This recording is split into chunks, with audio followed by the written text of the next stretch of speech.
欢迎回来国语嘉宾访谈环节英文嘉宾访谈环节。因为呢，今天我们请来的呢是这个士嘉堡红河区的国会议员贺佩佳女士，来到我们的节目呢，来给我们讲一下她的这个选区为我们的华人的社区曾经或者正在，还有以后将会举办一些什么样的活动。Welcome to our show. Thank you. I'm happy to be here. First of all, would you like to introduce yourself to our viewers? Sure, absolutely. 我是国会议员贺佩佳. I'm Rathika Sitsavaisan, the Member of Parliament for Scarborough Rouge River, and I'm happy to be here. Wow, Mandarin. Okay, I'm gonna practice to pronounce your name again. It's Rathika Sitsavaisan. Sitsavaisan. Yep. Okay, so that's how do people in your writing call you? Rathika. That's about it. Yeah. Okay. Can I call you that too? Absolutely. Okay, absolutely. Rathika. Yeah. All right. First of all, we want to know a little bit about what kind of job do your office do for the people in your riding? Absolutely. I have two offices, one in Ottawa and then one in Scarborough. The Ottawa office is where I, as well as my team, work on policy, work on ensuring that I'm participating in the national debate, fighting for justice and equality, and ensuring that everybody and all of the members of Scarborough Rouge River and their concerns are heard in Ottawa in the Parliament.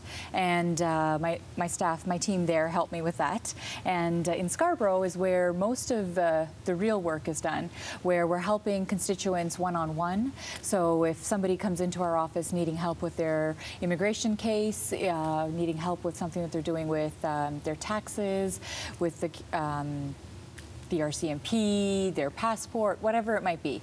Anything that's of a federal nature, if anybody who lives in the community needs help with it or needs any type of assistance, that's what my office is there to help with. We also organize many community events so that we can ensure that there's two-way communication with me, as well as me giving information about what's happening in Ottawa, but also learning a lot from what the community wants and needs are. What kind of communities are in your riding? Are they mostly Asians or? Yes and no. When you say Asian, it's if you include all Asia, North and South Asia, yes. That's most of my riding. Okay. It's an extremely diverse riding. About 20,000 people are Chinese, actually. 9,000 households are Chinese households. Mm-hmm. We have another 20,000 who are Southeast Asian, so from India, Sri Lanka, Bangladesh, Pakistan, all of those countries. We have people from the West Indies, we have people from all over the world represented in Scarborough Rouge River. It's pretty multicultural. It's extremely multicultural. It's over 90% are visible minorities who live in the riding of Scarborough Rouge River. Okay. So as a Member of Parliament in this riding, what kind of policy do you think is the most concerned, people are most concerned about? Good question. The number one issue that comes time and time again when I send out newsletters and when people write back is help with immigration. So that's making sure that they're able to reunite with their families, especially with our kind of communities, Southeast Asian or Chinese communities. Family is important, and family reunification, ensuring that foreign credentials are recognized, are top of mind for many people. But then when they've come here and they're able to be reunited with their family, jobs. Being able to get a job, being able to ensure that our young people have access to education and then have the ability to get good jobs. Those are the main issues that keep coming up over and over again in any type of chat I have with people in the riding. It's immigration, jobs, and young people. So those are the areas that I focus on when I'm doing speeches in the House of Commons in Parliament, or when I actually introduced my private members bill. My very first private members bill I introduced was to make education, post-secondary education, more accessible for everybody, so that anybody who wants to have education after high school can have access to it whether you're rich or poor or in a well-connected family or not, that everybody should have access to education so that our young people can have a good future. Right. What about healthcare? Many people are very concerned about our healthcare policies. Would you like to? Definitely. Healthcare, the administration of healthcare as well as education is provincial, but the funding and the leadership comes from the federal level. And with the healthcare accord, so every 10 years there's an accord that's signed between the federal government and the provinces as to how the relationship is going to be with respect to healthcare. And the health accord is almost about to expire, and sadly our federal government, our conservative government today, still hasn't signed a new one. Negotiations are very slow, and people are worried, especially with our seniors, our elders getting older, and less people in the workforce to be able to take care of our elders. People are worried about the condition of our healthcare, and people don't want to see it become a two-tier system where if you have money, if you're rich, then you pay for private healthcare, and if you don't, then you use the public healthcare. I have not spoken with a single person in my community who wants to see that type of two-tier system. Everybody, Canada, we had a dream a long time ago to have good quality, free healthcare for everybody. And that dream was a dream of the NDPs and Tommy Douglas. And we fought very hard to get that system here in Canada, and all around the world, people envy the system that we have, and it'll be a shame to see if it does deteriorate to a two-tier system. So we need to maintain our healthcare as one system for everybody that's fair and equal, and need to make sure that our healthcare remains the top-notch, top-quality healthcare that it is. Okay, so since you have like 9,000 households, Chinese people in your riding, what kind of events did you hold for those Chinese people before? This year alone, I've had an immigration forum that was specifically focused on the Chinese community because we had to have it in 3 languages.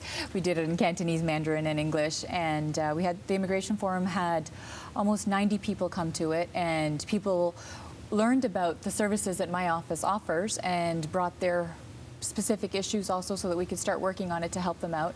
And every year I've been having an annual Chinese New Year celebration where all of the families are welcome to join us, and this year I even learned how to sing a Mandarin song. Really? What is that? You forgot the name, right? I forgot the name. I'm learning a new song. There are too many Chinese songs. I'm learning a new song, Mo Li Hua, the jasmine flower. For in a couple of weeks, I'm going to be hosting for Asian Heritage Month. Once again, another event that I'm hosting with Sean Chen, our school board trustee. We're hosting together an Asian Heritage Month celebration, and we're going to be singing Mo Li Hua together. Talking about this Asian Heritage Month, do you want to talk a little bit more about it? Like, what kind of event is this? Is it about charity, or? It's actually a free event for the community to come and just learn and explore a little bit more about Asian heritage, to get to know each other a little bit better, and to learn and just explore the culture that we have. We have so many beautiful, vast, different cultures, and we don't necessarily all know it. I have my culture, you have your culture, she has her culture, and we just kind of are in our own worlds, and I'm all about building bridges. Let's build a bridge between your culture and mine, and let's share together and build a society of interculturalism where we can actually not just know, but actually cherish and celebrate one another's cultures. So that people break their barriers between Break down the barriers between peoples and say, you know, you're Chinese, I'm not, so we can't be friends. That's not okay. No. We're in Canada. We're in Canada, but you and I, we have the same culture. You like a bamboo tree, I like a mango tree. Same thing. Your song. I probably have more Chinese outfits than some of my Chinese friends. I probably know more Chinese songs than them. But it's all about learning one another's cultures and truly just learning to explore it and celebrate. Well, I think people are more and more outgoing these years. Absolutely. Not like 7 years when I came to Canada, they're like, they won't go out to meet people, to talk to each other. You know, I think that this kind of event is very good for people to get to know each other.